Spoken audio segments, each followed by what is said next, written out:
आपका अभी जब सर आप डिबेट में नहीं जुड़ पाए थे तो उस वक्त मैं सबसे चर्चा कर रहा था कि दिल्ली का चुनाव एक अलग ही टेम्परेचर में लड़ा जा रहा है। क्या है सर दिल्ली में स्थिति, थोड़ा हम लोगों को भी ब्रीफ करिए। देखिए, दिल्ली का चुनाव बहुत दिलचस्प मोड़ पर है।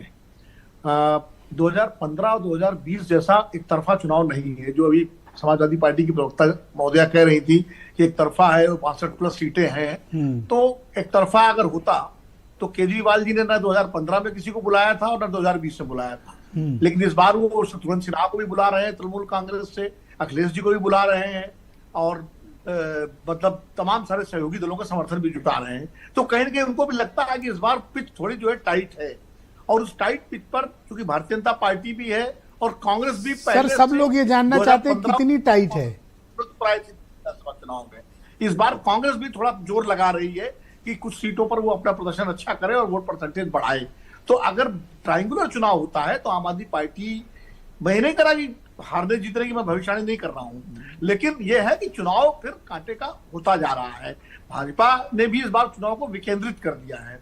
वो इस बार मोदी जी के नाम पर या योगी जी के नाम पर या अमित शाह जी के नाम पर नहीं लड़ रही है, वो लड़ रही है दिल्ली के मुद्दों पर, यमुना के पानी पर, हवा में, ये जो सुशासन, शीश महल, कांग्रेस भी उसी तरह के मुद्दे उठा रही है। और केजरीवाल जी भी इस बार मिडिल क्लास को एड्रेस कर रहे हैं। वो अब उनको मालूम है कि उनका जो नीचे तबके का वोट बैंक है वो लगभग सुरक्षित है, लेकिन मिडिल क्लास कहीं में छिटक जाए जो उनको 62 और 67 सीटें दिलाई जिसकी वजह से उसको एड्रेस कर रहे हैं, चिट्ठियां। अभी आपने एक शब्द इस्तेमाल किया कि दिल्ली का चुनाव टाइट है। ये टाइट का मतलब क्या है, थोड़ा इसको थोड़ा डिफाइन करें। टाइट का मतलब ये है, मैं अभी भी मानता हूं कि आम आदमी पार्टी का एज है, इसमें कोई दो राय मुझे कहने में झिझक नहीं है, लेकिन वो एज 5 तारीख तक कितना बना रहेगा, कितना बढ़ेगा, कितना कम होगा, ये कहना मेरे लिए मुश्किल है, क्योंकि पूरी तरह से चुनाव में हर सीट पर अलग कंपोजिशन है। अब मैं 3 प्रमुख सीटों की बात करूं, जैसे मुख्यमंत्री आतिशी जी हैं, अब वो तिकोने चुनाव में फंसी हुई हैं। एक तरफ रमेश बिधूड़ी है भाजपा के, दूसरी तरफ अलका लामा है कांग्रेस की। मनीष सिसोदिया उप मुख्यमंत्री रहे हैं पूर्व, वो भी तिकोने चुनाव में फंसे हुए हैं। तरविंदर मारवा जो 3 बार के विधायक थे भी कांग्रेस से, वो बीजेपी से लड़ रहे हैं। और उधर फरहाद सूरी जो ताजदार बाबर के बेटे मेयर भी रह चुके हैं, बहुत एक अच्छी छवि है उदारवादी मुस्लिम नेता की, वो लड़ रहे हैं। तो अगर वोटों का बंटवारा हो गया आम आदमी पार्टी और कांग्रेस के बीच में तो ये थोड़ा मुश्किल होगा, मामला फंसेगा। अरविंद केजरीवाल जी हालांकि वो सबसे मजबूत है, मुख्यमंत्री रहे हैं उत्तर प्रदेश से, वो आके दिल्ली के, और उनके नाम पर आम आदमी पार्टी लगातार 2 बार तूफानी तरीके से जीती है। वो भी इस बार त्रिकोणीय मुकाबले में है। मैं ये नहीं कह रहा कि कोई उनके लिए दिक्कत है, लेकिन पहले वो कमजोर कैंडिडेटों से उनका मुकाबला था। इस बार जो दोनों कैंडिडेट कांग्रेस और भारतीय जनता पार्टी के हैं वो अपेक्षाकृत पिछले चुनावों की तुलना में मजबूत हैं। तो वो भी एक तरह से इसीलिए पूरी दिल्ली में सघन प्रचार में जा तो रहे हैं, लेकिन जैसे कहते हैं ना, सीट फंसा दी गई, तो उनकी भी सीट फंसा दी ताकि वो अपनी सीट पर ज्यादा ध्यान दें, दिल्ली में ना निकल पाए। तो इस तरह की चीजें हो रही है। गोपाल राय की जो सीट है वहां एमआईएम, दिल्ली का जो पॉलिटिकल कैंपेन है वो एक अलग लेवल पे है। मैं रोज सुबह देखता हूं ट्विटर पे क्या क्या तो बीजेपी वालों के खिलाफ ही आप वाला वीडियो बनाता है भैया, ऐसी सी बेइज्जती करता है। मैं तो बड़ा हैरान रहता हूं। मैं देखता हूं देश की कोई पार्टी इस तरह से नहीं बनाती एडवर्टीजमेंट कैंपेन। सुबह सुबह ट्वीट देखिए या उनके वीडियो कैसे कैसे डेंजरस बनाते हैं। फिर वो कह दिया यमुना में तो हरियाणा में जहर मिला दिए। अब 4 दिन से यही डिस्कशन चल रहा है, पूरे सारे मुद्दे पीछे हो गए। बीजेपी भी कह रही हमने जहर नहीं मिलाया, वो कह रहे हैं मिलाया है। अब इसी पे पंचायत चल रही 4-5 दिन से। तो बीजेपी को कोर इश्यूज से केजरीवाल भटका ले जाते हैं, और जैसी उनकी कैंपेन है वो बड़ा हैरान करती है कि बीजेपी वाले उस लेवल पे जवाब दूसरे राज्यों में तो देते हैं, दिल्ली में नहीं दे पाते। नहीं, ये तो केजरीवाल जी की ताकत है।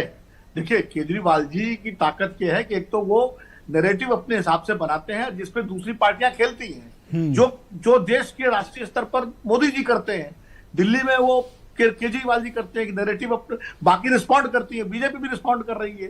बीजेपी कोशिश करती है कि भ्रष्टाचार को बना दे मुद्दा, शराब घोटाले को बना दे, लेकिन जब जमुना के पानी में जहर का मुद्दा आ गया, अब नायब सिंह सैनी को जाके पानी पीना पड़ा वहां पर जाकर के, उस बेचारे से गलती हो गई कि थोड़ा सा मुंह से पानी निकल गया। अब उसको मैडम आपको आपकी पहला राउंड है, आप अनुशासन रखें। अब बेचारे से पानी गिर- दिया नहीं है, वो मार्च पानी उन्होंने उन्होंने लिया। पानी- मैडम बीच में नहीं पानी प्लीज। उन्होंने कुल्ला किया, उन्होंने पहले कुल्ला कर दिया उसको। हाँ, वो और गलती कुल्ला हो गई। फिर दोबारा किया, वही मुद्दा बना दिया। कितना नहीं भी, लेकिन वो ये करना पड़ा दिखाने के लिए। तो बीजेपी कभी अरविंद केजरीवाल की पिच पे ही खेलने के लिए मजबूर हो गई है। और दूसरा, बीजेपी के पास कोई चेहरा पिछले 15-20 क्या 27 सालों से नहीं है।